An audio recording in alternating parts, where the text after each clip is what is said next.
bahasa ini bahasa Ibrani. Ya, di struktur teksnya ini bahasa NIV-nya ya, bahasa Inggrisnya.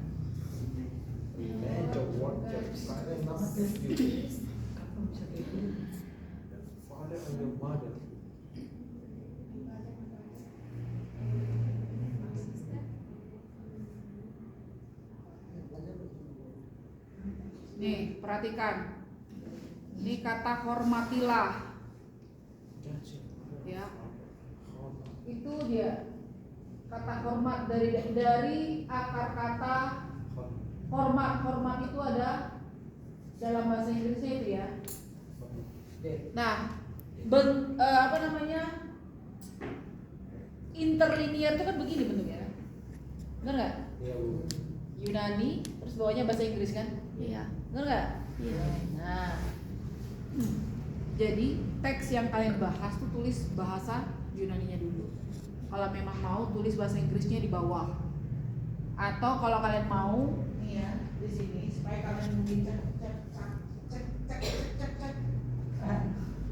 cepet nangkap, tulislah bahasa Indonesianya di sini. Kalau mulai kalian nggak ngerti bahasa Inggrisnya, bahasa Yunaninya dulu, baru di bawahnya tulis bahasa Indonesianya. Karena ada bahasa Indonesianya juga dalam interlinear. Ada nggak? Ada bahasa Indonesianya. Contoh ini, karena dia mengeksposisi kata ini kan ada honor ya, honor. Nah, kemudian ada bahasa Inggrisnya.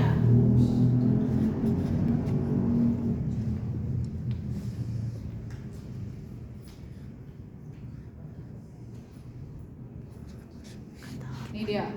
Kata hormat dalam bahasa Ibrani disebut apa? Kabet. Kabet. Nah, ini tulisannya. Dalam NIV kata hormat disebut Hon. Nah, di dalam terjemahan baru adalah kata hormat. Nah, ini dia menggunakan kata bahasa Indonesia. Hebat atau hormat adalah bentuk kata verb,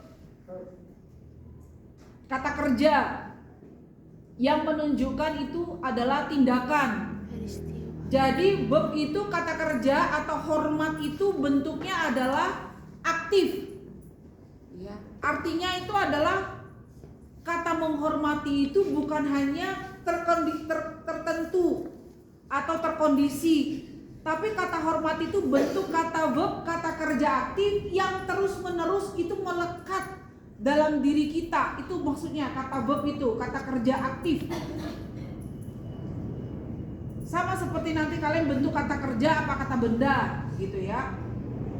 Jadi kata kerja verb, kata kerja aktif, kata haner atau kabet dalam bahasa Yunaninya, bahasa Inggris, bahasa Ibraninya, atau kata hormat, hormatilah dari akar kata hormat. Nah, kata hormat itu artinya itu bentuk kata kerja ini ya terjemahannya menunjukkan tindakan, peristiwa atau keadaan. Jadi mau peristiwa, mau keadaan, mau kapanpun kita harus punya sikap hormat kepada orang tua. Jadi mau dilihat orang tua, tidak dilihat orang tua, mau bersama orang tua, tidak bersama dengan orang tua, itu yang disebut kata verb tadi. Verb itu kata kerja, aktif. Makanya kenapa kita perlu tahu itu bentuk kata kerja, kata feminim, kata sifat, aorist aktif atau apa begitu.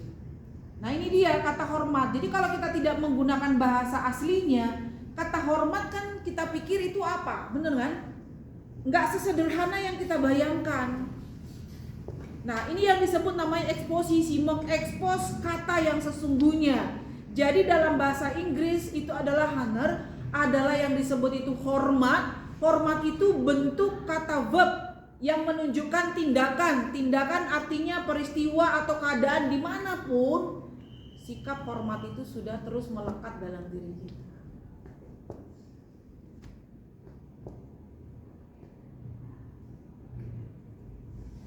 Kemudian kata verb itu ada kata ini, lah, ini ya, kelihatan nggak? Saya tunjuk-tunjukin ya, ya kan? Nah, disambung kata hormatilah, lah itu dalam bahasa Yunaninya bahasa Yunani. Bahasa Ibraninya lah itu adalah bentuk kata perintah, hormatilah dalam bentuk akusatif. Artinya itu menunjukkan objek atau kata kerja transitif, atau dia adalah bentuk kata perintah. Jadi kata hormat, dari kata hormat itu kemudian ditambah kata lah, itu namanya adalah hormatilah, itu adalah kata perintah yang bentuk akusatif.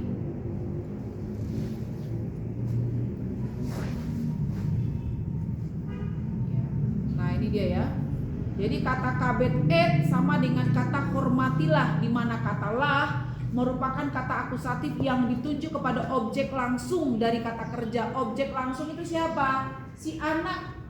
Anak itu harus hormat.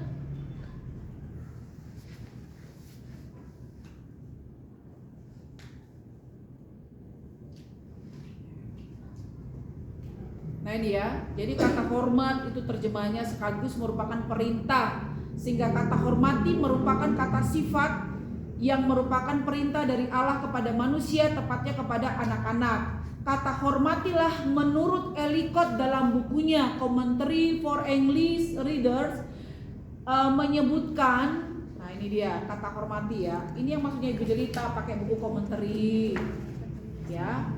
Kata hormatilah menunjukkan apa? Menyebutkan keadaan hormat, rasa hormat, ketaatan seorang anak kepada orang tua. Itu menurut komentari.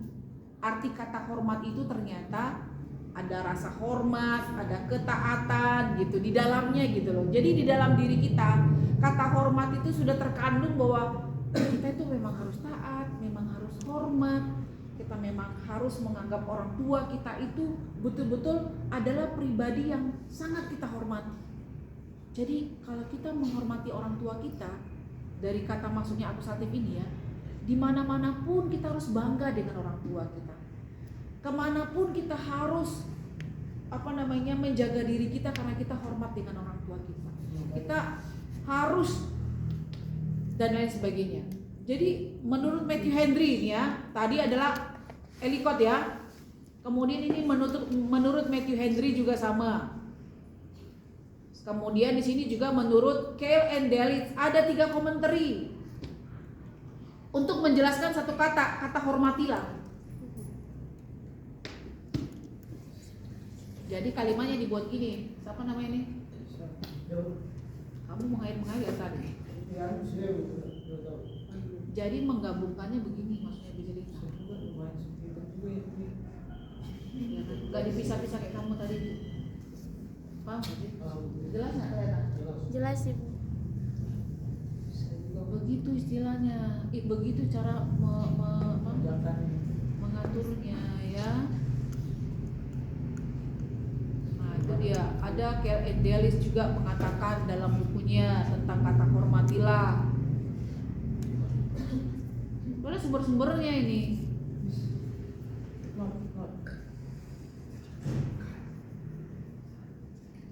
Begitu juga kata tanah nih ya, eksposisi 2 kata. Ini ada kata